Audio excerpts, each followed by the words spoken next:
10 is your first pitch. And they'll wrap up that series tomorrow afternoon around 1:10. I think tomorrow afternoon is the big iHeart staff baseball game. We'll be here. I might pop over. Everybody else will be a little there. early before the game even starts, just to see who's over there. Get a lay of the hi. land? Yeah, just say hi, because I got that ballpark pass. So just going through the gates makes me feel like I'm getting my money's worth at least. Been to 2 games already. So is that like a card that gets swiped, or you just show them something? They just send you your tickets every day. Oh, they do? For the... It's not on the app? Or is it on the app? On the app? Yeah, on okay. the app, yeah. So you walk up, boop, hey, I'm in here, I got the pass. Yeah. That's nice. Yep. That's any game. Any home game, yeah. Nice. I just did the April one. I haven't re-upped for May, but I think I'll re-up because, it's only going to get better weather-wise. So I've gone to 2 games where it's been theoretically, or it's been like 40 degrees. So and it will be tomorrow. I'd like to go to 1 where it's sunny and warm. But yeah, it's going to be cold again tomorrow. Going to be in the friggin' 40s for the next 2 weeks. Hey. So, yeah, that'll be a lot of fun. Rainy and chilly for the foreseeable future, but tomorrow be a high of 48. Right. When the Guardians play. So hopefully better luck tomorrow, or better luck tonight, rather. 6:10 is that second of 3. I was slightly triggered when somebody sent me the information that Barry Manilow is coming to Cleveland on his most recent tour. Barry Manilow has had, this guy has had extensive work done. I don't know how old he is. He's got to be in his late 70s. But triggering for me because my mom was a big Barry Manilow fan. And so he's 79 years old. He will be 80 this June. His birthday is a week before mine. And he's had a lot of work done. So he's very smoothed out. He can still sing his ass off, though, but he's on a 50th anniversary tour. And he's coming to the Romo Fijo in August. And as a kid, that was the first concert I was ever taken to, because my mom was such a big fan, was Barry Manilow. I heard that music, there was always music in our house, because my mom had a huge record collection and really ran the gamut, but I grew up listening to a lot of Barry Manilow. And so I feel like there's a part of me that should go to that show just to stand there and be awash in that music, except I'm probably going to stick out like a sore thumb at a show like that. And frankly, who cares? But who cares if you stick out like a sore thumb? Like, do you go to a show worrying about how you look at that show? No, I don't. Yeah, I was going to say, that doesn't sound like Alan Cox. Alan Cox does what he wants when he wants. Well, not really, but within reason, yes. But that's part of the whole what you want. You want to do things within reason. You're not an unreasonable man that does unreasonable things. I don't think so. Not anymore.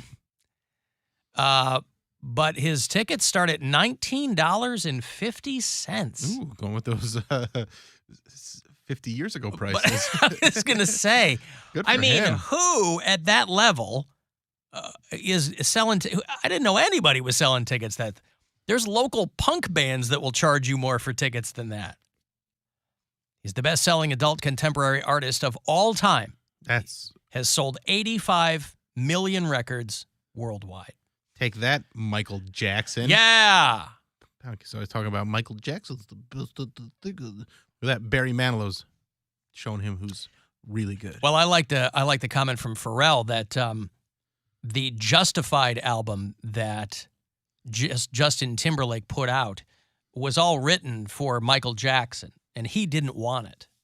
So they gave it, about 97% of it was done, and they gave it to Justin Timberlake, and he put out the Justified album. But boy, imagine an alternate universe in which, I don't know, Michael Jackson had molested Justin Timberlake. Justin Timberlake is so overrated. JC was so much better. I wish he would have had the solo career. Well, I think Did he try? I think if enough people felt that way, he would have. I think they all tried to have solo careers. But the fact that Lance Bass is best known for going to space should tell you about the quality of their but it also depends on what kind of team you've got behind you, too, who they want to market. That's what I'm saying. I JT think was arguably the best looking of the group. No, it wasn't. JC was the hottest. Well, I'm just saying, if the market is there for you, the people will tell you what they like. Justin Timberlake was looked at as the lead singer of the group, and he had already had a team established by the time NSYNC was a thing, because he was on Mickey Mouse Club, so he was already in show business. But I think JC probably was late to the game, and they're like, well, we're putting our money in Justin Timberlake. But sometimes I watch like old video footage of like JC performing, or the NSYNC performing, and JC had the best voice, the best dance moves, and the best arms. So what happened? I mean, same reason why people get pushed. There's a certain artist like Beyonce. She wasn't necessarily the best singer or the best looking of Destiny's Child, but she's the one that got the money behind her. Kelly Rowland, but you artist too. But you still have to come correct. I mean, you still have to be good, and you still have to produce. And I mean, anybody can get hot for a minute, but to stay hot, you can't just chalk that up to somebody's management. I mean, they don't know anything about the creative end of it. Well, I don't know any group that has even One Direction. Each one of them are still individually successful, but Harry Styles was looked at as the leader of the group, and so he has the biggest career. But all of them put out solo albums. Who are the other ones? There's Harry's getting the lion's share of the attention. There was a guy named Niall. There's Niall. And Who else? He had Slow Hands. There's Liam Zayn? Payne. Who? Zayn. Wasn't Zayn the first one to leave? Zayn left the group. Ed Sheeran, was he in One Direction? No, he wasn't. There was Louis. Louis. Yeah. There was a guy in One Direction named Louis. Correct. Wow. Louis. And he couldn't make it Tomlinson. happen, huh? No, they each have individual careers, but Harry Styles is definitely the most famous and probably the most marketable. He had the best hair, I think, and that's why But they all have hair. I didn't say they didn't. I said he had the best hair. How do you determine that? Because it just shows that's where they were putting. Did his hair go in multiple directions? Yes. Because when you look at the What Makes You Beautiful video, you could tell that they made it. We wanted to look good, like you don't care about it, but you care about it. So it was like beachy, messy, but it was still like groomed. Well, you're really doing a deep dive. It makes me mad. It makes you mad that he wasn't the best. Wow. Zayn never got his fair shot, and they canceled his album. Huh. Well, again, I think that he got fired from RCA. But there kind of is a justice to showbiz to some degree. A justice? How so? Yeah, I mean, you can make the argument that somebody's better than somebody else, but the audience likes what they like. And if they like one dude over the other ones, that's the guy who's going to have the best thing going. But the label will tell you which album or which artist they're going to push. And if you don't like it, you'll like it because that's just what you're going to see all the time. It does. Yeah, but nobody tells me what I like. Correct, but if you don't have access to the artists that you like, if they can't put out their album, if they can't promote it, then you're not going to hear it. So it doesn't matter. You don't like what you can't hear. Anybody can put music out now. Not really. Not if you're bound by contracts. You can do it once you break up your band. But that's what they do. They'll say, "Oh, you're due for these amount of albums," and then the label has the control of, Right, but what I'm saying is people ask to get released from contracts all the time, and it happens. They get released from their contract. If they feel like if they're able to win the battle, if they have enough money. Well, no, if the label thinks that they're going to be the successful ones. The other guys in One Direction, from what I can only assume and ascertain, is they weren't going to be the big breakouts. So if they go, I want to be released from the label goes, cool, best of luck to you. And then you can go in your bedroom and do it all on Pro Tools and release it. Lil Wayne has been fighting. He is pretty much he's the president of Cash Money Records. And even he was fighting with his old label owned by his quote-unquote father, baby, to get his album released. And Lil Wayne has money on top of money on top of money. And but that's because he was making money for that label. They're not going to let a cash cow go. But you're contradicting yourself. Yes, you are. I'm saying that the other guys in One Direction were not cash cows. Yes, they are. They're not. All of them were. It's why I'm talking about are. They're not. Harry Styles is the only one anybody wants to F with from that band. That's not true. Okay. Because Niall does our iHeartRadio Music Festival every year. They have Louis he's like signed to Interscope or something like that. He made that Strip That Down song. There's plenty of them that go on tour, but the one that gets the most attention is Harry because that's the one they put all their money behind. He's the one that seemed the most. Why isn't he doing the iHeartRadio Music Festival? Because he's probably too big. Because he's too big. You just made my point for me. That's right. Okay. He's too big. Sure. If you had told me 20 minutes ago, Bill, that I would have gotten into a 10-minute conversation with Poundcake about One Direction, I probably would have cursed at you or thrashed you about the head, neck, and chest. I have got to give you some money, right? Take it to your label. Say, here's my $1,000 and here's my songs, and let's put them out. And let's go on a world tour. Here's my amazing compositions. $1,000 courtesy of the Buzzard Bookie. I hope you win. Good luck. This is your chance to bet with the Buzzard Bookie and win $1,000 now. Enter this nationwide keyword at WMMS.com. Fun. That's fun. Enter it now at WMMS.com. By the way, Cody, are you going to take your mom to, do you see Derek Huff has come back to Cleveland? I did not see that, no. Yeah. Well, my mom's going to have to pick because I'm already taking her to Pentatonic, so she's not getting both. She's not getting both? She's won't not. take your mom to 2 shows? No. Absolutely Nobody not. wants to see Derek Huff. We'll get the tickets. I'm not even going to tell her about this. I'm not even going to mention it because I'm not. I'll call her and tell her. You're not going to call her and tell her. Derek Huff, Symphony of Dance at the Akron Civic Theater. You got to drive to Akron to take your mom to this show. Friday, November 3rd. The tickets will go on sale this Friday. Make it up to your mom, will you? We'll see. All right. That's a pretty good theater, though. I like the theater. It's very pretty. I've never been. It's like the inside, it's like a sky, and it moves, I think. Obviously it's lights, but I think they make it move during the show. It's nice. Would Derek Huff make it move during the show? Derek Huff makes If it you move went? while I watch the show, and it's very weird because I sometimes watch it with my mother. That's why. Cody's sitting there shifting in his seat as Derek Huff is gyrating shirtless on stage at the Akron Civic Theater. I hate people like him. Again, I have to, Why do you hate anyone? because I have to convince myself that he's a flawed individual. But why can't you? You're paying money to see someone. That means that you appreciate But their craft and their abilities. But it lowers Ain't nobody my paying to see us. self-esteem. What? It lowers my self-esteem. How low is your self-esteem if you're getting mad at someone whose work you enjoy?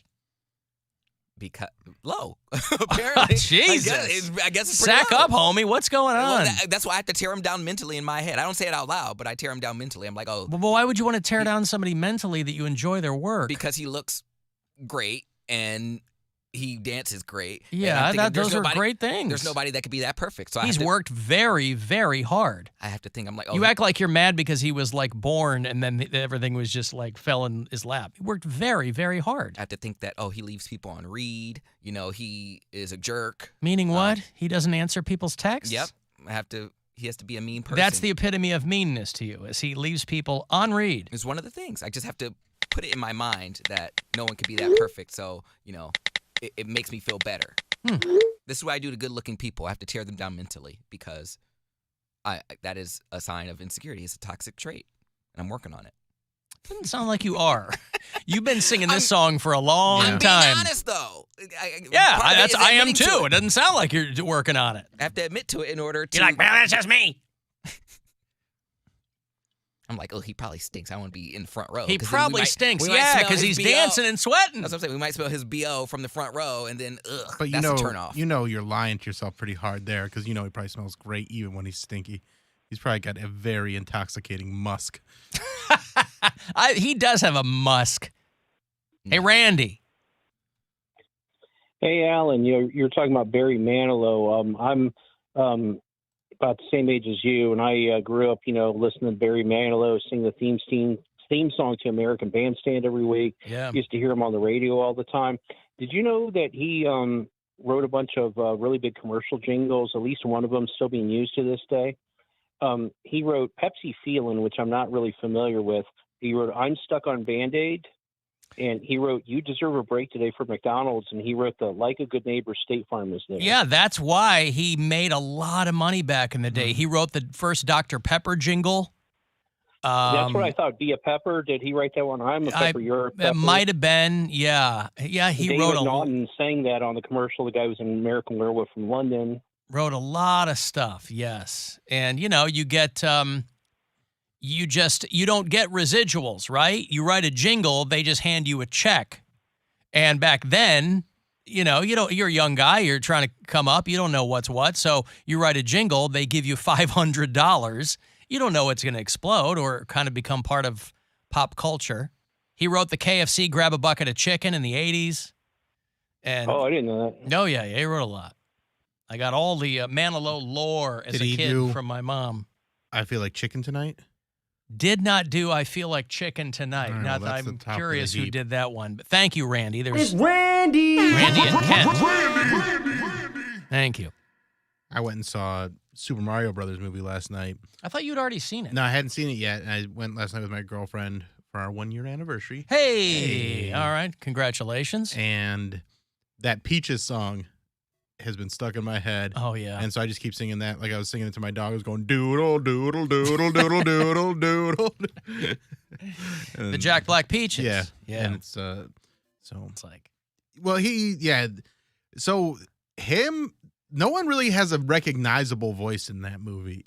Like, if you're just watching it, you're not like, oh, that's Jack Black every time Bowser speaks. And watching Mario, you're not like, oh, that's Chris Pratt. Like, they gave them all pretty distinct voices. The only one that you're like, oh, that's absolutely Seth Rogen is Donkey Kong.